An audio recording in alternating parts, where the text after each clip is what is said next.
Base वरती चालणार एकाच, एक दोघं तिघं ऑपरेट करू शकतात. ठीक. रिसिट सेपरेट पाहिजे आपल्याला. आणि ते काय म्हणतात त्याला, जर जो एंटर करून पास होईल तो रिसिट नंबर पडला पाहिजे ऑटोमॅटिकली त्याला, ओके जेणेकरून रिसिट सेम नंबर नाही आला हवा. ठीक. ठीक आहे, आपण काय मी सगळं ना सिस्टम अनालिसिस करतो, तुम्हाला स्ट्रक्चर हे करून एक प्राइसिंग देतो किंवा साधा रफली कसं असं ऍप्लिकेशन काय फीचर असतील. हा सिम्पल हवं. यांचे वेगवेगळे चार्जेस आहेत.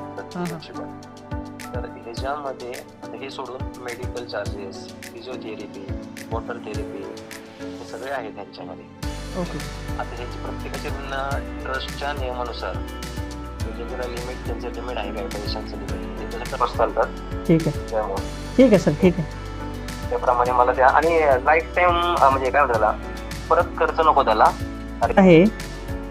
जे क्लाउडला जिथं होस्ट करतात त्याचे मंथली किंवा हे करायचं, जर त्यांच्याकडे सिस्टम नसेल तर क्लाउडला होस्ट करायला लागेल. क्लाउडला होस्ट केलं तर क्लाउडचे इयरली चार्जेस द्यायला लागतील ना, जसं की आता तुम्ही ईमेल घेतले. तेच म्हणतो मी, इयरली चार्जेस कशावर देणार? मी क्लाउड 5 इयरली. यांच्याकडे पूर्वीपासून असेल तर त्याच्यावरती बेस करू शकतो का आपण त्या नाही, कसं असतं होस्टिंगला, तर तुम्हाला डेटाबेस कुठले लागणार आहेत, बॅक एंड काय, फ्रंट एंड काय, ह्याच्यावर सगळ्या गोष्टी असतात. त्यांची इथेच आहे मी आता, दिवसभर आहे मी. ठीक आहे.